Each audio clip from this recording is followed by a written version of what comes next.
Okay, and welcome back to the World War II lesson. As you know, we were talking about some of the aspects of the European campaign in the last video, and what we're going to do is kind of finish up the lesson on the war itself with the Pacific campaign. And the Pacific campaign is it ended later than the American campaign did. And what we're going to do is kind of go over just the basics of it. There are a lot of little conflicts all the way through. We're just going to hit the main ones and continue on. And then we're also going to do a little bit with the nuclear power and stuff like that. So, the Pacific Campaign started December 7th, 1941. And what happened was is that early on in the Pacific campaign, because we have to remember that Japan is already it's running out of resources. It doesn't have the oil supply it had back in 1940 and 1941. So during Midway, you can watch this video here more about Midway. It's sort of the Asian turning point, and after this, the United States has a pretty progressive and steady movement throughout the Pacific campaign. Midway, essentially what happened was is that there was a large attacking Japanese force that was coming in, and of course wanting to expand eastward, and the American Air Force, because what happened during Pearl Harbor, I didn't talk about this before. What happened during Pearl Harbor was the battleships were completely destroyed because of the invasion of the Japanese forces, the bombings. But what happened was is that suspiciously at Pearl Harbor, four aircraft carriers, all four aircraft carriers, by the way, that were owned by the United States at the time, were out on practice. They were out doing missions and practicing around in the Pacific Ocean. So they weren't bombed. The carriers were not bombed. But at the on December 8th, when they were assessing the damage, the United States was very, very afraid of the Japanese Navy. They didn't have any more.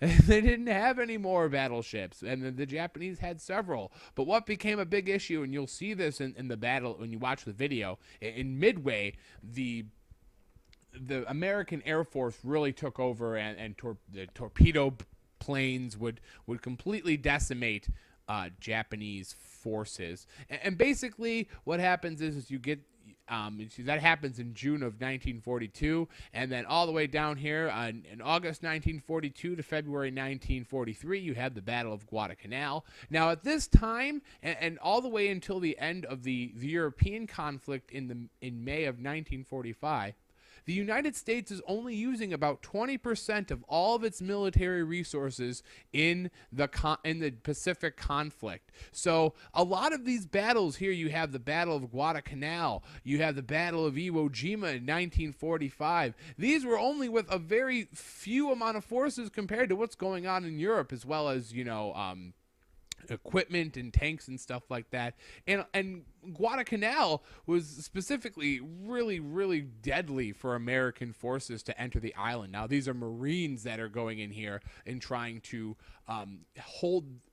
keep these islands from the Japanese. And the Japanese, of course, are very well dug in, and you'll see that when you watch the video. And so the United States takes it's called the island hopping campaign. So you go on, you have the Battle of the Coral Sea right here as well, which was a win for the United States. And as you go further and further, and you can kind of see the United States forces taking care of New Guinea and trying to take the Dutch East Indies, and the Australian Empire as well, or the Australians are trying to help.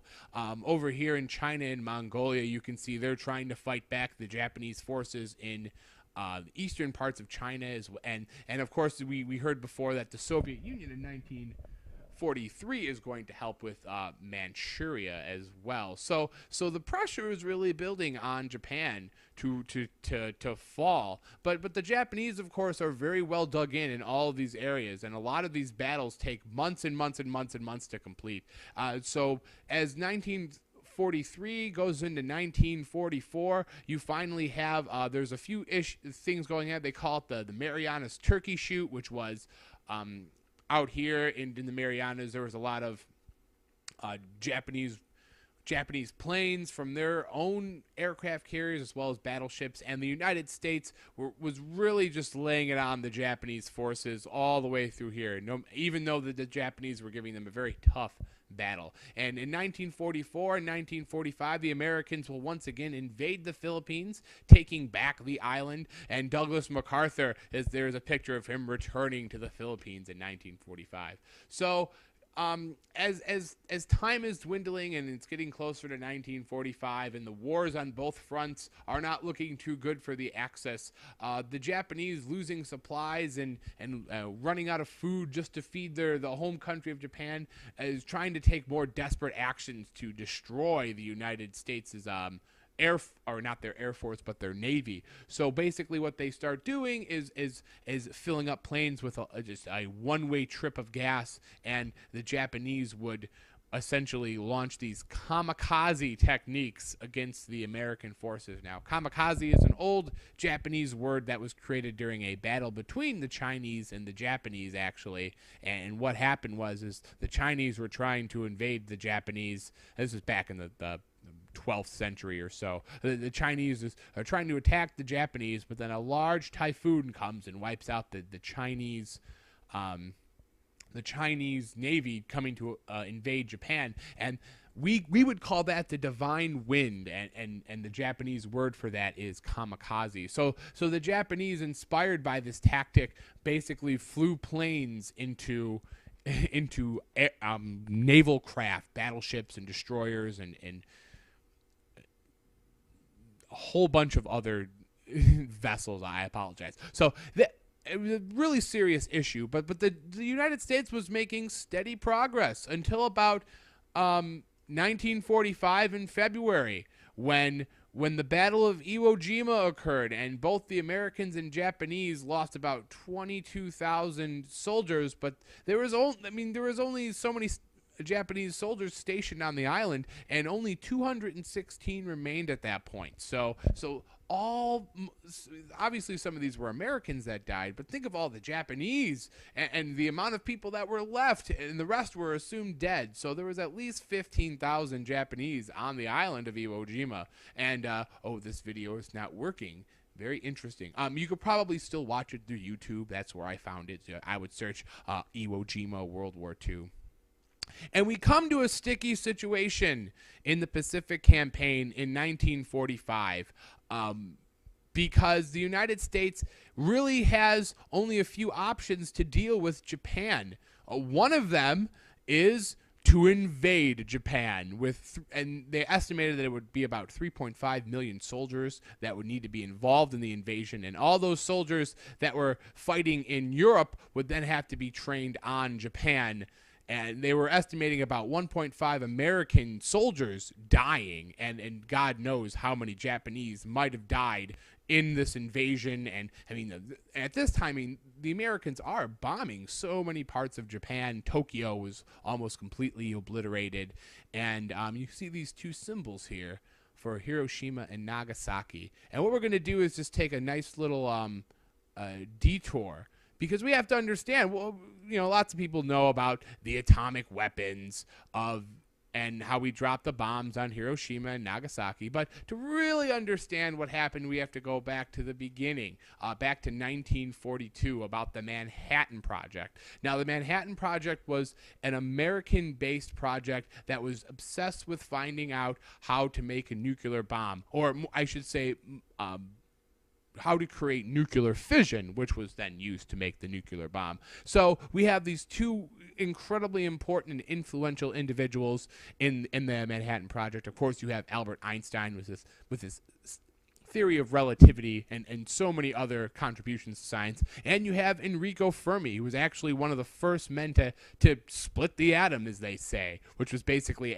shooting a neutron at a radioactive element or an isotope, and that would create a chain reaction. That was this guy right here, Enrico Fermi. Very, very, very important man. And actually, there are so many other important members in the Manhattan Project. You have people like Oppenheimer and so many other scientists at the time. I mean, it is unbelievable to think about how many intelligent minds actually went into this. And basically the United States was terrified of advanced weaponry from the Nazis. Actually, the Germans themselves in 1942, German scientists were reporting that they could actually, and not just theoretically, split the atom. They could shoot a neutron and create a chain reaction. It was a huge issue. So the United States, knowing that this might be a race, it might be a race for the Germans and the Americans to create the atomic bomb. I mean, think about the German Luftwaffe dropping a bomb over London, or even over DC if there's a waylaid ship out here. I mean, serious implications for the Americans. I mean, lots of fear about what could happen. So the Manhattan Project takes about 3 years to complete, and you can kind of see that where some of the main headquarters were. You have Oak Ridge and Chicago at the Argonne National Laboratory. Lots of places. They actually at Berkeley, UC Berkeley, and of course the main sort of complex at Los Alamos Laboratory. So the Manhattan Project really plays a lot into the next part of the war, because as you see, in August 9th, 1945, Hiroshima is bombed. Hiroshima is dropped on by an atomic bomb named Fat Man. And now, at the time, the United States only had enough nuclear fuel for 2 bombs. Fat Man and Little Boy were their names. And you can actually take a video. I would suggest to watch this after this lesson and really understand some of the destruction that was caused by this. Now, at this time, FDR has died. So Harry Truman, who's the 33rd president of the United States, he was the vice president at the time, and then became president, had to make the decision to drop the bomb. And 2 days later, on August 11th, Nagasaki was bombed as well. And you can kind of see, we'll go back here and look, there's Hiroshima and Nagasaki, where they were in comparison to Tokyo. And roughly 200,000 people died instantly. Instantly died, because of 2 giant bombs dropped. Now, that was devastation that we have never seen since. We've never had to see that kind of devastation again in a single day. And the thing is, you could see like the nuclear burn victims and look at the destruction of Nagasaki. I mean, the city was completely obliterated, and so many more Japanese people suffer from nuclear mutations of DNA and things like that, and radiation poisoning and burn victims at the time than ever before. And it was this huge international outcry against the bomb, not the bomb, but the bomb, the atomic bomb. And Harry Truman had to make the call, and he said his justification for dropping the atomic bombs, even though it caused all this destruction, was to avoid even further loss of life for not only the American forces invading the island, but for the rest of Japan. Because who knows how tough the Japanese would have fought. They might have fought to the last man, and the Americans had to assume that, considering the previous battles that were fought. I mean, if you remember Okinawa, or not Okinawa, but Iwo Jima, and how serious that was.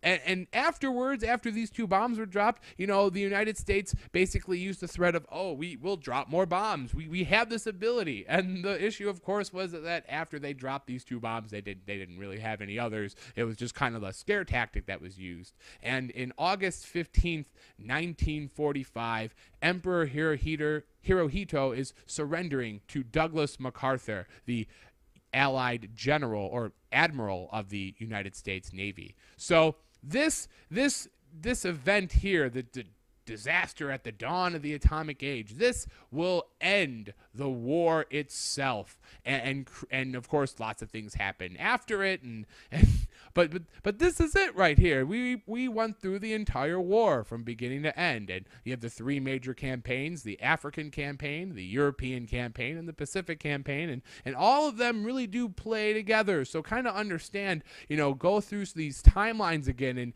and understand when they happen through time. And I split them up for easeability to look at. So next time we'll talk about the home front in America, and we'll see you in the next video.